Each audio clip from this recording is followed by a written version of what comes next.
Hello,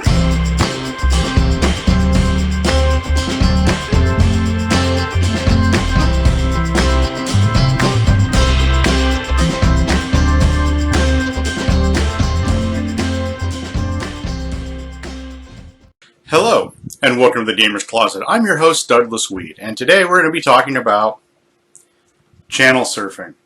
Channel surfing is a game manufactured by Milton Bradley Incorporated in 1994. It runs for about 30 minutes of game time, seats anywhere from 1 to unlimited players, because you can add as many players as you want to this game, and it runs for about 30 minutes of game time. But let's dig into it a little further, shall we?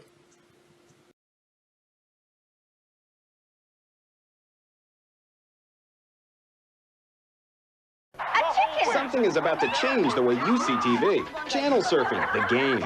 Your team surfs the airwaves to find the stuff on the cards. Hardware! Hardware? Hey, it looks hard to wear to me. Channel surfing, the game. Channel surfing was released by Milton Bradley in 1994. It was a novel game for its time and is still a little weird today because it requires cable TV and a remote control to play it. In this game, you switch from channel to channel using your remote control while looking for objects you need on the cards that you have in front of you. The object of this game is to match objects on your TV to the cards you have in your card rack. The team with the highest score after 3 rounds wins. This game comes with multiple pieces. It comes with 236 cards, a card rack, a timer, a score pad, and a set of instructions.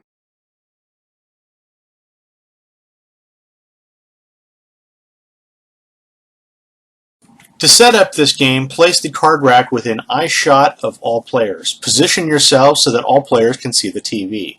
Take 12 cards from the front of the deck. Each card has a red and blue side. Pick one color to play. When you finish with one color, start playing the other color. Grab your remote control and set your TV to channel 2 or the lowest number available. Divide into 2 teams. Toss a coin to decide which team goes first. The team that wins the toss will be the surfing team. The other team will be the verifying team for this turn. A round of play consists of each team taking a turn surfing and verifying. Designate one player on the surfing team to be the official channel surfer, the player who operates the remote control. Channel surfers may change with each round.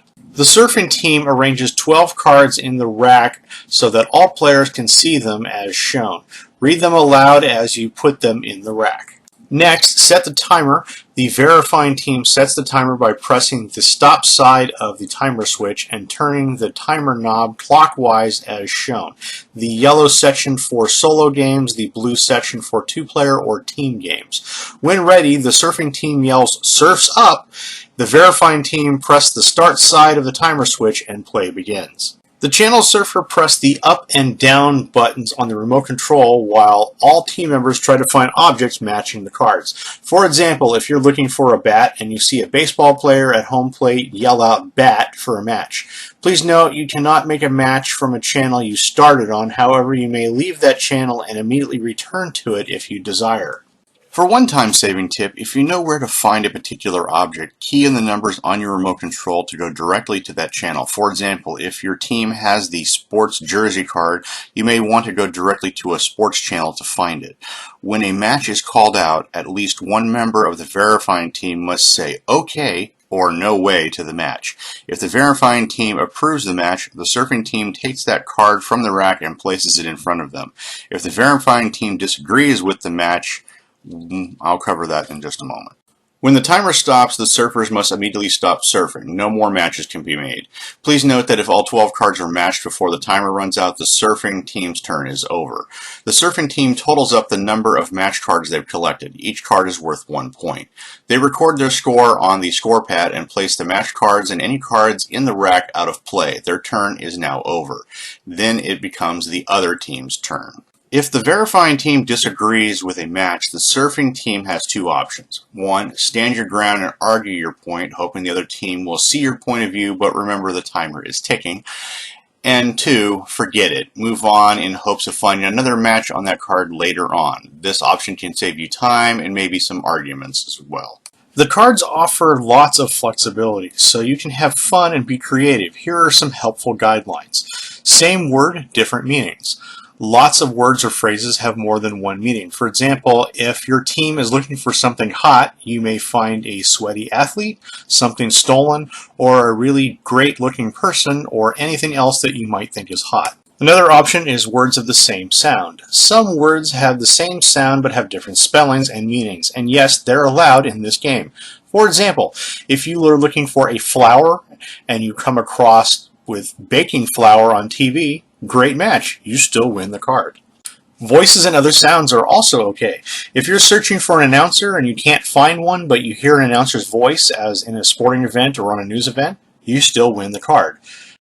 At the end of 3 rounds, each team totals up their points. The team with the most points has won the game. If you can't find a group of people to play with, that's okay. Channel surfing has a lot of fun for 1 or 2 players. In a 2-player game, both players surf together trying to make matches. 1 player uses the remote each turn. The challenge is to see an object before your opponent does. When you find a match, yell out the word and grab the card. It does not have to be verified by the other player.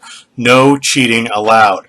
The player with the most points after 3 rounds wins the game. The game does come with an option for solo surfing, so you think you're life of the party. Let's see how many matches you can make. Turn the timer knob clockwise as far as it will go. Start with 12 cards in the rack and replace 1 each time a match is made. Keep track of your best score on the score pad. Try to do better each time you play. Well, this has been an overview of channel surfing. Channel surfing is one of those really weird board games that came out in the mid-90s when Milton Bradley was trying to do different things like videotape board games, things like that. And because you need a cable TV connection and a remote, that makes this game even weirder because I don't know of another one that's like it. This game goes online anywhere from about $10 and up. It's relatively easy to find, but if you don't have a TV connection, it makes this game extremely hard to play. So, depending on where you're at, you may or may not be able to actually play this game. The game itself is pretty straightforward. The cards are nice quality. The game is relatively easy to pick up and play.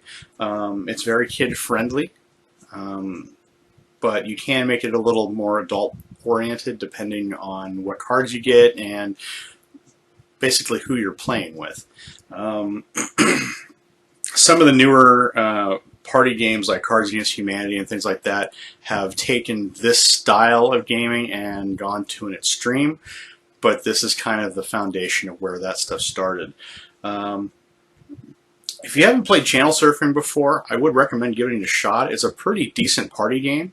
There are better party games, in my opinion, on the market, but if you want a nice retro party game that has this nice 80s, 90s feel to it, channel surfing would be the way to go, because again, you have to use your TV remote.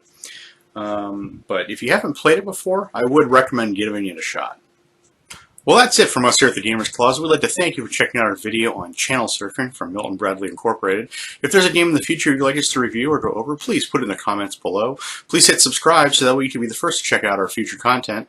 And as always, please have a great gaming day.